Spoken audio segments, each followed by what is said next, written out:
Estamos aqui acompanhando a votação no Senado. O que está acontecendo aqui agora, Catarina? O PT está tentando salvar o direito político da Dilma, né? Ela pro... Vai acontecer agora, já? Agora. Eu quero, gente, todo mundo delirando pra esse Delirando, hein? Eu quero ver. A história por trás desse pequeno grupo de pessoas não é exatamente usual. Tudo começa na cozinha da minha casa, em idos de 2013, comigo e com meu irmão, o Renan. Passamos anos a fio trabalhando em coisas que não gostávamos. Eu, que fui aspirante a youtuber em 2005, terminei cuidando do setor financeiro de empresas com dificuldade financeira. Não era exatamente paraíso na Terra. Não completei minhas faculdades, não ganhei dinheiro. Tomei alguns processos, vários processos. E desisti. Chutei o balde, resolvi abrir uma produtora de cinema e larguei meus pais e o meu irmão, que estava em uma situação ainda pior.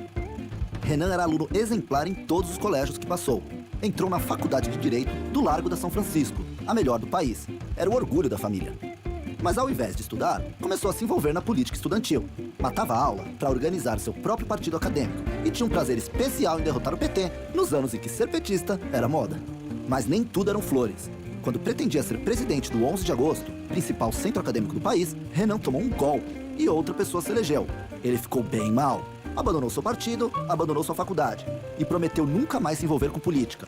Tornou-se um empresário frustrado e passou anos sem direção, administrando processos e as empresas sem futuro. Não poderia dar certo. Até que vieram as jornadas de 2013 e com elas, seu reencontro com a política. Renan e mais alguns amigos roubaram, isso mesmo, roubaram uma manifestação da esquerda e juntos com o Ministério Público de São Paulo, lideraram a luta pelo fim da PEC 37, que tirava o poder de investigação dos promotores e procuradores. O ato foi um sucesso e o Congresso rejeitou a proposta. E vamos deixar isso bem claro, se a PEC 37 passasse, não tinha Lava Jato, não tinha Fora Dilma, não tinha Lula na cadeia, não tinha nada, nem esse documentário existiria. Nessa época, eu já me aventurava pelo mundo do audiovisual. E foi em uma das minhas tentativas de arrumar cliente que eu conheci o Pedro, uma figura curiosa da cena musical brasileira. Pedro Deirô, criado em Curitiba, era mais um que abandonou a faculdade. O motivo? Criou uma banda de funk. É isso mesmo.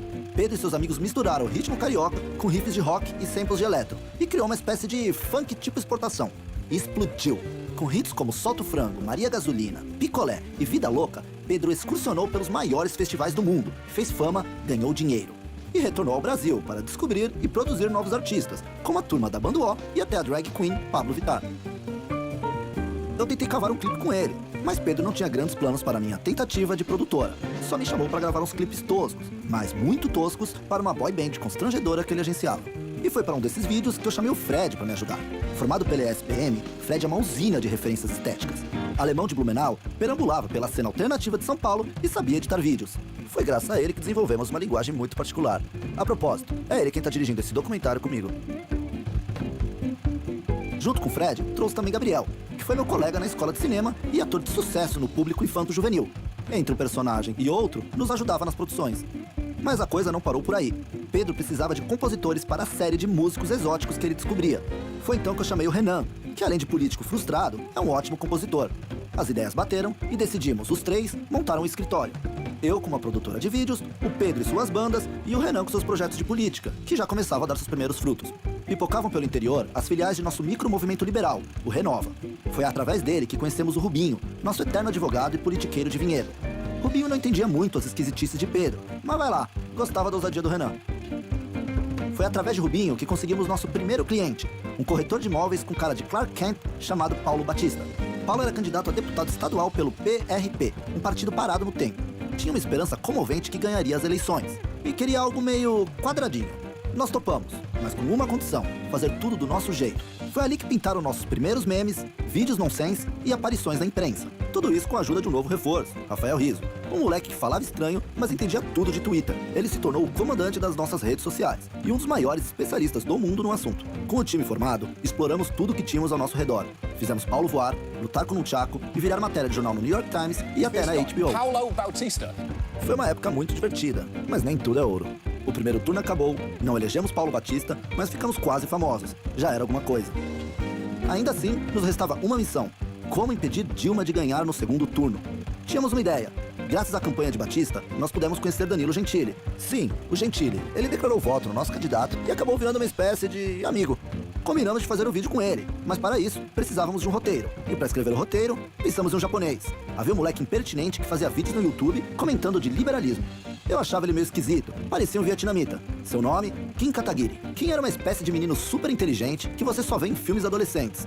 Sabe aquele nerd oriental que resolve problemas complexos e constrói robôs? O Kim era isso.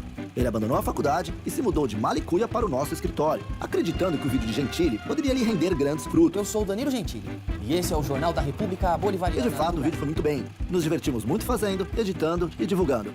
Mas quando o domingo chegou... No mês de março eu faturei cerca de $4.600, totalizando aí deu um pouquinho mais de R$23 mil apenas com a AdSense do meu canal, postando cortes do MBL. E se você tem interesse em criar seu próprio canal de cortes, ajudar no projeto e ainda poder ganhar com isso, é só clicar no primeiro link da descrição desse vídeo ou então ler o QR Code que tá aparecendo aqui no meio da tela que eu vou te explicar um pouco mais sobre isso.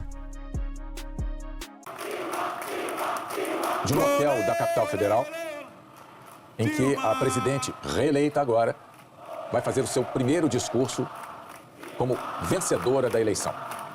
Aí ela ao lado do ex-presidente Luiz Inácio Lula da Silva. Vamos encontrar a força e a legitimidade exigida neste momento de transformação para levarmos à frente a reforma política. Agradeço ao meu companheiro de chapa, parceiro de todas as horas, meu vice, Michel Temer.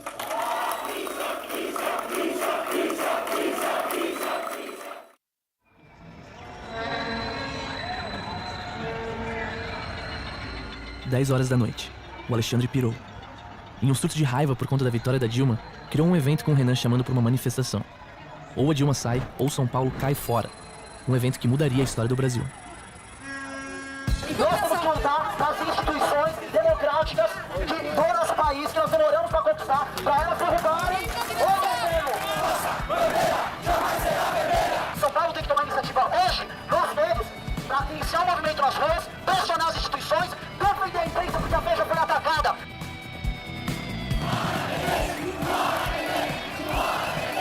É a nossa primeira missão pela esquerda. A gente estava numa ressaca pós-eleitoral, mas já vi os grupos que a gente se encontrava pela internet, Facebook e tudo mais. Eu conhecia o Kim daí, do grupo Liberalismo e outras coisas assim. A gente não queria ter a bagunça que houve em 2013, com um monte de pauta lá, era fora Renan, era fora isso, fora aquilo. A gente falou, não, então vamos ter um caminhão de som, vamos ter uma liderança clara, porque assim a gente consegue ter resultados políticos concretos. E quando a gente viu, uma outra pessoa tinha espelhado o evento, né? Tinha colado o evento com o mesmo texto, né? Igualzinho, e também tinha bombado. E a gente foi ver quem era esse cara, e era o tal do Marcelo Reis, do Revoltados Online, né? Revoltados Online é um movimento que nasceu do povo para o povo. Em 2010, decidimos colocar a rede social e automaticamente o povo se focou para política. Eu nem entendia de política. A gente deitou, na época, na frente do caminhão, para o caminhão não andar. Se tiver algum responsável da PN para poder nos auxiliar aqui na frente, porque provavelmente já é alguém do PT tentando poder andar em manifestação. Nós tentamos impedir o caminhão não andar, porque o público também era nosso. A intenção era se livrar dos revoltados. E para isso, seguimos até o Monumento às Bandeiras, ao lado do Parque Ibirapuera. Unido jamais será vencido.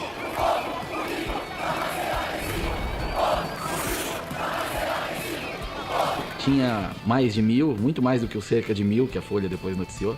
E aí já no Twitter, olha só, pessoal, olha que engraçado, né? Um cara da Folha e do Estadão entrevistaram o mesmo tiozinho pedindo intervenção militar no meio de 2.000 pessoas. Que coisa estranha isso aqui. Eram militantes trabalhando na imprensa, publicando coisas para denegrir o movimento. Você não tem controle, né? As pessoas estão indo para a rua, você pode ter gente pedindo todo tipo de maluquice, inclusive intervenção militar, que é uma obscenidade. A gente veio na rua por causa da imprensa, por causa das instituições democráticas.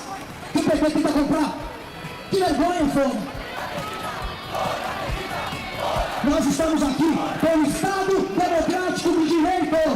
Fui encontrar com um caminhão que eu tinha alugado na 23 de maio para cruzar com o MBL lá no Ibirapuera. E no final das contas ficou ótimo, porque ficou os dois caminhões ali no Deixa que eu empurro, no monumento no Ibirapuera. Cada um combinou, fala um pouco e outro caminhão fala um pouco. Então começou ódio e amor entre Revoltados Online e MBL. Deu para perceber que o brasileiro não estava satisfeito com o resultado da eleição e não ia para casa desmobilizar, ia pensar em futebol, cerveja e Big Brother. O 1º de novembro de 2014 aconteceu principalmente em São Paulo, foi o maior, mas também rolou em Porto Alegre e até uma bem pequenininha em Goiânia com o Silvio. De alguma maneira, esse grupo de pessoas espalhado pelo Brasil, em Porto Alegre o Fábio e o Marcel, o Silvio em Goiânia e a gente em São Paulo, foi o embrião do que veio a ser o Movimento Brasil Livre, que antes já era uma página de Facebook, que era tocada pelo Fábio, pelo Juliano Torres, mas que ganhou corpo, ganhou força, expressão política com esse grupo de pessoas que saiu às ruas em 1º de novembro.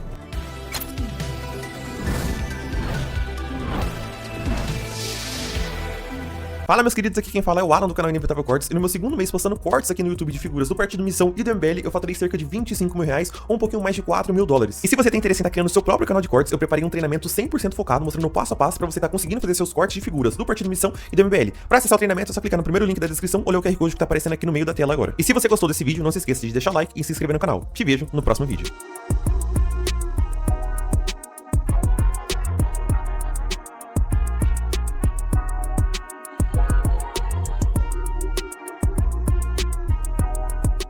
Fala meus queridos, aqui quem fala é o Alan do canal Inevitável Cortes, e no meu segundo mês postando cortes aqui no YouTube de figuras do Partido Missão e do MBL, eu faturei cerca de 25 mil reais ou um pouquinho mais de 4 mil dólares. E se você tem interesse em estar criando seu próprio canal de cortes, eu preparei um treinamento 100% focado, mostrando o passo a passo pra você estar conseguindo fazer seus cortes de figuras do Partido Missão e do MBL. Pra acessar o treinamento é só clicar no primeiro link da descrição ou ler o QR Code que tá aparecendo aqui no meio da tela agora. E se você gostou desse vídeo, não se esqueça de deixar o like e se inscrever no canal. Te vejo no próximo vídeo.